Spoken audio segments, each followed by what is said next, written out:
Today I'm going to talk about a fish keeper's friend, plants. Hey fish friends, how's it going? Hope you're doing well. My name is Zenzo and you're watching Tazawa Tanks. So as I said, the topic for today's video is going to be about plants, specifically plants for freshwater systems. For those of you that have been watching my channel for quite some time, you know that I am a cichlid keeper. I do love my African cichlids. However, I do have some planted tanks, and I had some planted tanks a long time ago and got back into them most recently.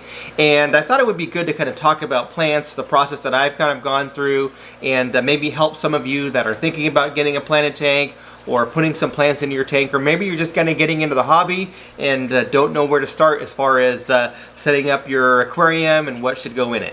One of the benefits of aquarium plants is that they really do a great job of balancing the aquarium, reducing the nitrates in your tank.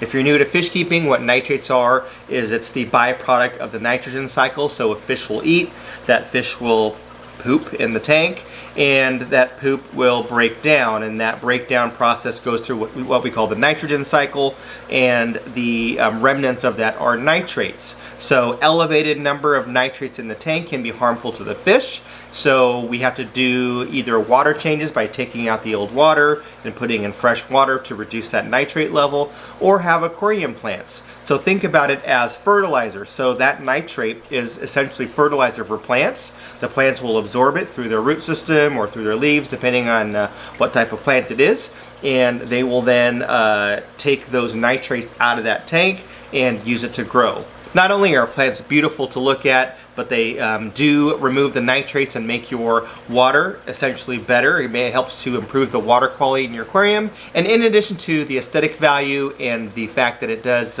remove the nitrates from the water column, it also does a great job of helping fish feel more secure, provide them hiding spots, and kind of making your aquarium look a little bit more natural.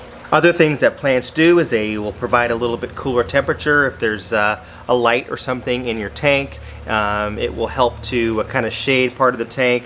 One of the types of plants that you will encounter in setting up your aquarium is a floating plant. So a floating plant is a plant that doesn't need to be rooted. It just is a plant that will float in the water column and absorb its nutrients that way. Other plants do have root systems, and those will be some that will need to be anchored into the substrate, so into your gravel or aqua soil or sand or whatever it is that you have as a substrate in your aquarium. Sometimes they come in baskets, sometimes they come in bunches, and you might even get cuttings. So if you happen to see a bunch of plants tied together with a little piece of wire or rubber band and you don't see any roots on them, those are usually cuttings, and you can also place those in your substrate, and they will eventually root and continue to grow. As far as aquarium setup, there are some things that you will have to do for your aquarium to ensure that your plants will do well and survive. Plants are living organisms just like our fish, so they do require to be fed, and that feeding process can happen through either the substrate that you're using. So if you do have a plant that absorbs its nutrients from the soil, then you would have some type of aqua soil with minerals and elements in the soil that the plant can draw from. In some cases you can have plants that will feed from the water column, so you can use liquid fertilizers. And also if you have a heavily stocked aquarium and you have lots of fish in there that are going to the bathroom, then that waste from the fish will also help to feed and fuel your plants. In addition to feeding your plants, they do have temperature requirements. So it is important to understand the temperature range of the plants that you're putting in your tank, just like it is understanding the temperature range for your fish. Most plants also will require some type of substrate, and that substrate can be, as I said before, gravel or sand or aqua soil. So it is important to understand your plant needs, the type of plants that you have. Now if you do have let's say a gravel that doesn't have any qualities in it as far as nutrients, you can use things like root tabs in addition to other fertilizers that will help and aid the plants in growth. One of the most important things for your aquarium plants is to understand that plants do grow through photosynthesis, meaning that they will need some source of light to grow and thrive and stay alive. Understanding that you are going to need a light source for your aquarium is important, and being able to control that will be equally as important. The time that the light is on in your aquarium will determine how well those plants grow, and it will also determine what type of algae issues you might have, for instance, if your lights are on too long. You can also light your tank through natural sources like sunlight, although that should be indirect and you shouldn't have direct sunlight hitting your aquarium. Some plants are low light plants, and if you do have some ambient lighting in your room and it's indirect, they might do well just with the natural light in the room. Other plants are going to require a higher light, and that would require you using some type of plant bulb, whether it be a bulb that you use in your aquarium fixture, or if you were to get like an LED light that is made specifically for plants. There are several sources that you can use in getting your plants. Ones that I like to do is to order mine through well-known plant dealers. I happen to get mine from aquariumcoop.com, but there are other retailers that also have a lot of wonderful plants available. In addition to having a plant source where you can order the type of plants that you want, you might also want to look at your local fish clubs. So there are a lot of organizations throughout the areas that have auctions or swaps where people will buy and sell fish and fish related products and also plants, and that's a great way of finding plants that other hobbyists have had success with that you can then use in your tank. Obviously, buying plants at your local fish store is also a great way to buy plants, and probably the last place that you could also collect plants, although I wouldn't recommend it for a newer fish keeper, and that would be to collect it yourself out in the wild.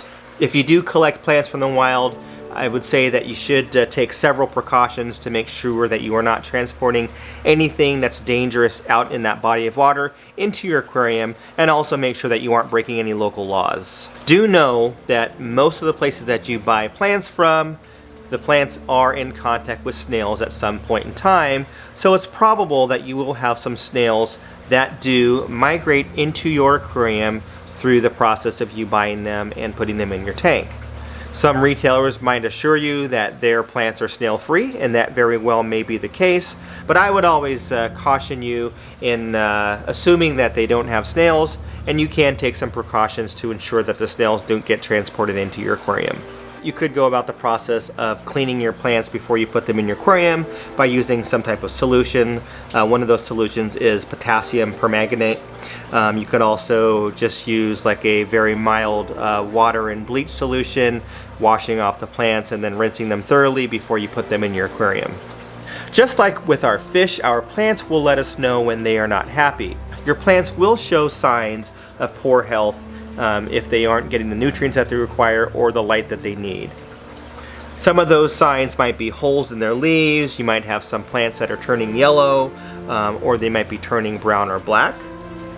And you might even have some plants that are dying back and are not coming back after they've melted away. Here is a chart that kind of helps you understand the different symptoms that your plants would display. And here you can kind of see different ways of combating those symptoms and ensuring that your plants are healthy.